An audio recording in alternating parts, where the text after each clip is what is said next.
Meus amados, nós temos a alegria de hoje cumprimentar todo o povo presbiteriano por 162 anos da Igreja Presbiteriana do Brasil.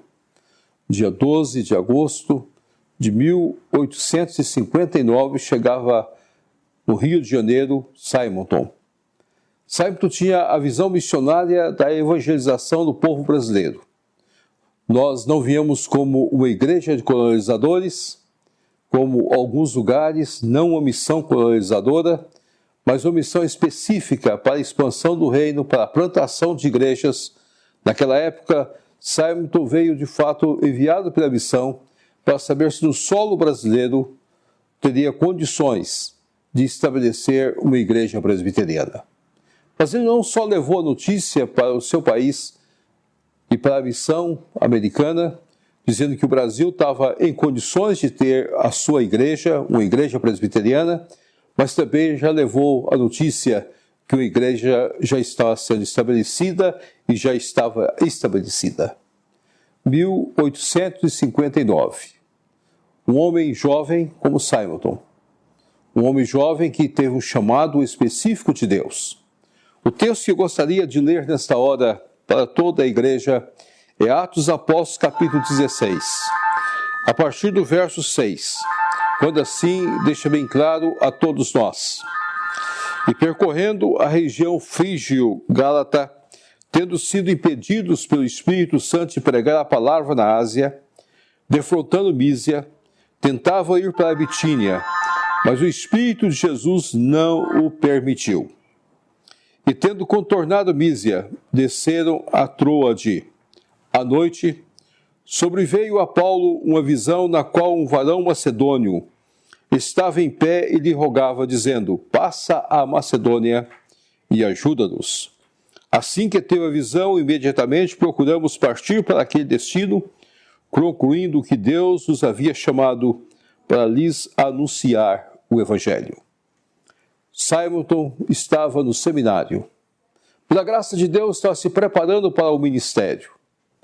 Estava olhando já o campo missionário como seu chamado. E Deus, pela sua graça, pelo seu poder, através de pregação do professor de teologia que estava ministrando aulas numa visão missionária, Rod, Simonton sentiu o chamado de Deus para o Brasil, para um campo específico. A visão de Troade de Simonton é muito clara. Como a visão de Troade para Saulo também foi muito clara, mas para Simonton mais clara ainda. Passa a Macedônia, passa o Atlântico e vem para o Brasil. O Brasil é o seu campo missionário. Não é conhecer a terra para saber se é possível estabelecer uma igreja, levantar os dados a respeito desse país, fazer a pesquisa a respeito do Brasil colonial, mas é de fato já plantar a igreja em solo brasileiro. Algumas conclusões eu gostaria que nesta hora nós pudéssemos tirar desse texto. E que essas conclusões pudessem fazer do aniversário de nossa igreja um momento único para a vida de nossa igreja. A nossa igreja nasceu de um chamado específico de um homem de Deus, tocado pelo Espírito Santo de Deus. Quando você olha nesse aspecto, você pergunta para si mesmo: por que nós temos esta certeza? Porque Rod vinha de um trabalho missionário, vinha da influência da China, vinha para despertar jovens para os campos missionários, vinha de um fruto de um período missionário e um período de avivamento que estava acontecendo nos Estados Unidos. E quando ele fala no seminário de Princeton a respeito da obra missionária, um professor de teologia sistemática desperta nos jovens o desejo dos campos missionários. E Simonton, um dos alunos, um dos formandos, vê o Brasil como o seu campo, a sua obra para a glória de Deus. Tal era a convicção desse homem. Quando você lê o diário de Simonton, você há de compreender que Ao despedir de sua mãe, ele deixou bem claro que ele daria sua vida pelo Brasil. 8 anos depois, ele não sabia, mas a febre amarela o leva. Dá a sua vida de fato ao solo brasileiro. E é sepultado na cidade de São Paulo, no cemitério dos protestantes. Como é importante nós compreendermos isso. Que a Igreja Presbiteriana do Brasil, essa igreja completa 63 anos, ela foi plantada e ela é dirigida pelo Espírito Santo de Deus, que chama e desperta vocações, até os nossos dias de hoje, para ocupar todo esse solo brasileiro, que ainda temos muitos lugares aonde ir. Nós devemos estar sempre rogando ao Senhor da Seara que levante trabalhadores para a sua seara. O Brasil é muito grande, há muitas cidades, há muitas regiões que nós ainda não chegamos. E nós precisamos ter essa visão de Troade, a visão de Simonton. Passa o Atlântico, venha nos ajudar, venha cooperar, venha trabalhar, venha fazer a obra do Senhor, venha estabelecer os campos do Senhor. Nós temos muito o que fazer nessa pátria amada nossa aqui ao Brasil. A nossa igreja é, portanto, movida por chamados de Deus. Não por um chamado simplesmente optativo, mas Deus desperta pelo Espírito Santo e nos leva a realizar a sua obra de acordo com a vontade soberana de Deus. Mas outra característica da igreja presbiteriana, que é uma igreja viva no Espírito Santo do Senhor. Quando você lê a história do apóstolo Paulo, você há de compreender isso. Um dos homens que de fato demonstrou um amor profundo para Cristo Jesus foi Paulo. Quando você lê a carta aos Colossenses, você sente a alegria de ver um homem que fala de Jesus Cristo com uma maneira tão clara, deixando que Jesus é aquele que nos liberta do império das trevas e nos transporta para o reino da luz em Cristo Jesus, no próprio reino do Senhor. Como é bom nós entendermos isso. Eu gostaria que o irmão pudesse, nesta hora, ir às Escrituras Sagradas em Colossenses capítulo 3 e pudesse ver comigo esse texto tão precioso quando Paulo está escrevendo à igreja em Colossos, e ele deixa bem claro isso. E ele procura mostrar a excelência da pessoa de Jesus Cristo, que nós estamos unidos em Cristo Jesus, para buscar as coisas do alto, para viver de acordo com aquilo que o Senhor tem colocado para nós. Mas Paulo, no capítulo 1, deixa bem claro, este é a imagem do Deus invisível, Jesus, o primogênito de toda a criação, pois nele foram criadas todas as coisas, os céus e sobre a terra, as visíveis e as invisíveis, sejam tronos, sejam soberanias, quer principados, quer potestades, tudo foi criado por meio dele e para ele. E no verso 13, como nós já mencionamos, ele nos libertou do império das trevas e nos transportou para o reino do Filho do seu amor. Jesus faz isso por nós. Por isso a igreja presbiteriana nasceu pelo chamado específico do Espírito Santo, uma atuação específica do Espírito Santo para ser uma igreja viva. Não uma igreja simplesmente que leva o nome do Senhor Jesus Cristo, mas uma igreja que tem a obrigação de proclamar, dentro dessa visão de avivamento que naqueles dias permeava todo o país amado nosso, o país dos Estados Unidos, despertando a igreja mãe e todas as igrejas para a obra missionária. Isso veio para o Brasil. Nós nascemos de um momento de avivamento. Por isso nós somos uma igreja viva, uma igreja que tem a atuação do Espírito ser presente nas nossas vidas, uma igreja que tem trilhado os seus caminhos, que tem apresentado a sua mensagem sem medo. O mundo que nós vivemos, o momento histórico que nós estamos diante dele, precisa de uma igreja corajosa, Uma igreja que tem coragem de apresentar Jesus Cristo e mostrar a obra específica de Jesus e a atuação do Espírito Santo nas nossas vidas. Mas eu gostaria de colocar outro aspecto.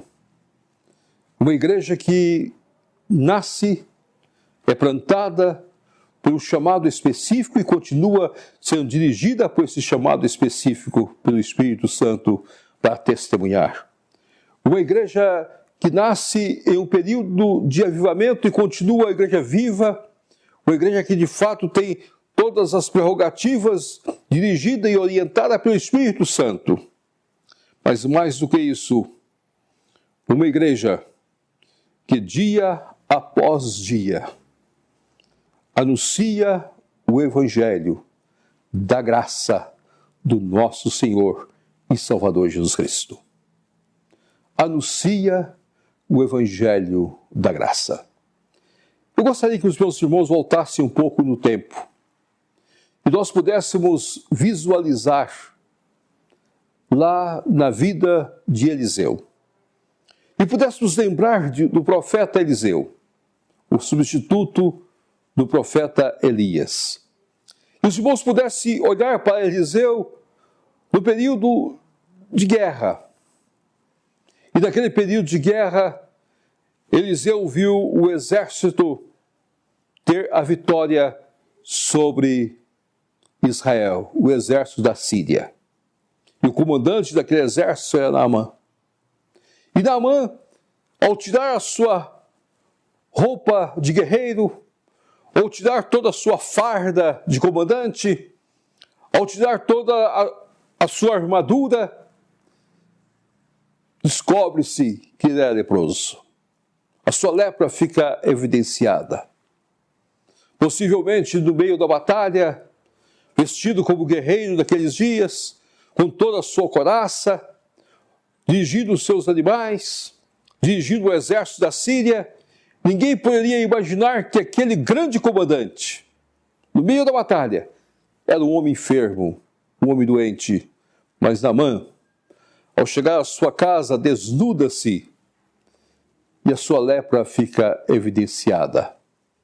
E naquele momento, com o testemunho de uma jovem, Naamã vai ao seu rei e, dirigido pelo seu rei, é enviado ao povo de Israel, à região da Samaria.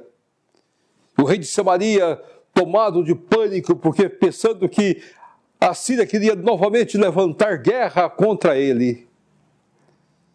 Mas ouve a palavra do profeta Eliseu e manda Naamã a Eliseu. E Eliseu cura Naamã, mandando ele ir ao Rio Jordão banhar-se 7 vezes. Mas o que mais me chama a atenção nesse texto é que após todos esses fatos, estava Naamã trazendo um grupo de presentes. Estava Naamã trazendo riquezas. E Naamã tenta colocar essas riquezas aos pés de Eliseu. Qualquer um que vivesse naquela época diria que Eliseu precisava. Se fosse olhar uma situação socioeconômica, diria que Eliseu necessitava. Mas quando Eliseu olhou para tudo aquilo, ele disse para Naamã: leva de volta. Em outras palavras, o rei de Israel não é movido pelo econômico, pelo financeiro. O evangelho é de graça. De graça nós recebemos, de graça nós damos. E o que diferencia a igreja presbiteriana desde Simonton até os nossos dias de hoje, que não foi uma igreja que chegou ao Brasil como exploradora, em busca dos recursos, em busca dos bens das pessoas, mas foi uma igreja que chegou ao Brasil para anunciar o evangelho da graça de Deus, o evangelho transformador, onde nós encontramos em Tiago: de graça nós somos levados, não por obras, mas pela graça genuína do nosso Senhor e Salvador Jesus Cristo. Irmãos nossos, pastores nossos, presbíteros nossos, diáconos nossos, têm trabalhado por esta igreja em várias regiões, em vários lugares. nunca explorando as pessoas. O que diferencia a igreja presbiteriana está no DNA de nossa igreja, está na essência de nossa igreja, está na base da nossa igreja, é que nós pregamos o evangelho gratuito aos homens, às mulheres, aos jovens, às crianças, aos adultos, de acordo com a misericórdia e com o poder do nosso Deus. Uma igreja viva, uma igreja que não é movida por recursos financeiros. Ah, mas e a igreja se sustenta, sim, pelos dízimos e pelas ofertas dos nossos queridos e amados irmãos. E é isso que faz a diferença em nossas vidas.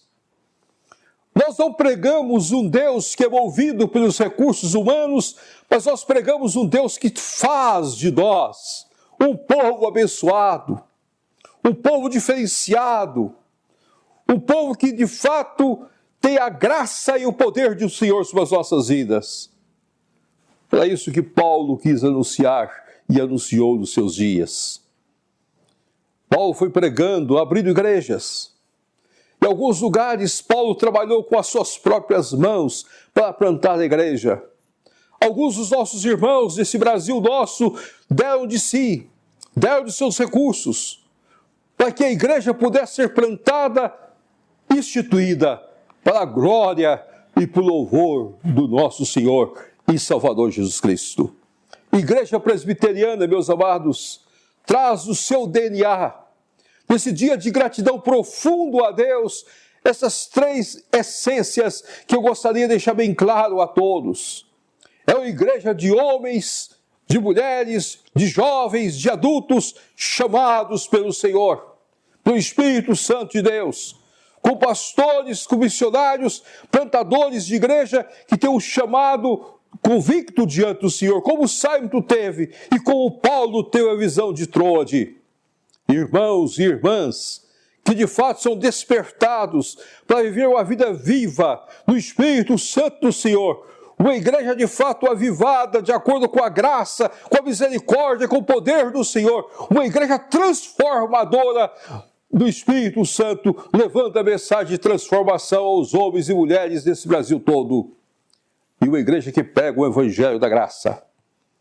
De graça recebemos, de graças damos. Mas eu gostaria de terminar dizendo a última coisa que me chama a atenção.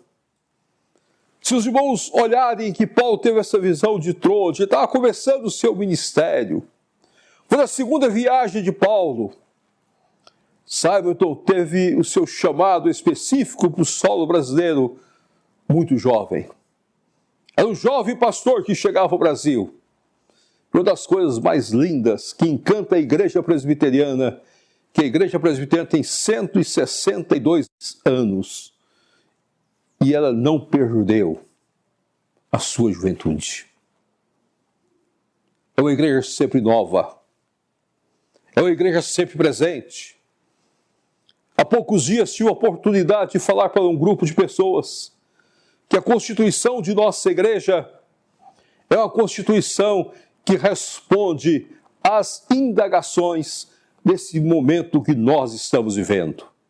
É só conhecer a nossa Constituição. É só conhecer os nossos símbolos de fé, nossa confissão de fé, nossos catecismos, para que o irmão possa sentir que aquilo que nós adotamos como essência doutrinária, essência administrativa da igreja, responde às indagações da época que nós vivemos. Para nós, ela é inerrante. Ela é a única regra de fé e prática que nós temos para as nossas vidas. O que está na Bíblia, está na Bíblia. O que está fora da Bíblia não tem valor para nós. Se está aquém das Escrituras, também não tem valor. Nós já temos a revelação completa nas Escrituras Sagradas. E nós temos de ter coragem, meu querido e meu amado irmão presbiteriano, no aniversário da sua igreja, dizer que a sua igreja é jovem. A sua igreja tem o vigor da juventude. A sua igreja tem a alegria da juventude. A sua igreja tem a disposição da juventude. Porque a sua igreja, ela responde através dos seus documentos, tanto administrativos como doutrinários, as grandes indagações desse século, porque a sua igreja está calcada simplesmente nas Escrituras Sagradas. Isso é a igreja presbiteriana. Nós vivemos um momento de muitas inquietações. Nós vemos um momento Covid, que muitas vezes perturba-nos.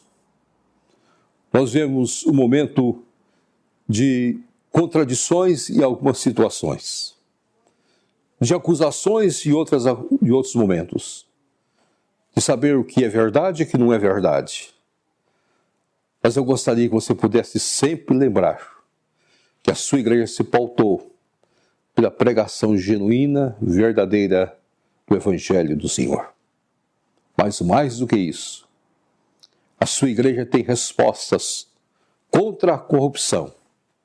A sua igreja tem resposta contra o autoritarismo.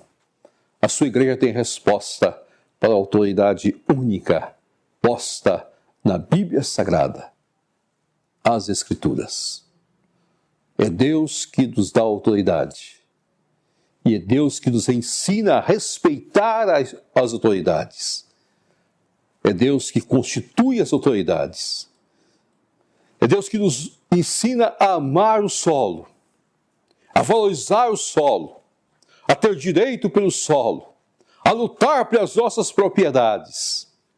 É Deus que nos ensina, nas Escrituras Sagradas, a valorizar o irmão como irmão, a ver o próximo como o próximo e testificar para este próximo a grandeza do Evangelho do Senhor Jesus Cristo. Igreja Presbiteriana do Brasil, 162 anos. 4 pontos marcam profundamente essa igreja. Um homem jovem que teve a visão de Troade, passa o Atlântico. Nos dias de Paulo, passa a Macedônia. Nos dias de Simonton, passa o Atlântico e ajuda-nos. E assim Simonton chega ao Brasil, com convicção do seu chamado. E esse chamado espalha-se por toda a nossa igreja. Homens vocacionados, convictos do seu chamado para serem os trabalhadores da seara do Senhor nesse país nosso. Homens que têm a visão de um avivamento, sempre presente nas suas vidas. Homens e mulheres que de fato respondem às indagações do seu século, porque a igreja é jovem. Homens e mulheres que afirmam que a mensagem é de graça, o Evangelho é de graça, para a glória do Senhor. Que Deus os abençoe. Amém. Amém.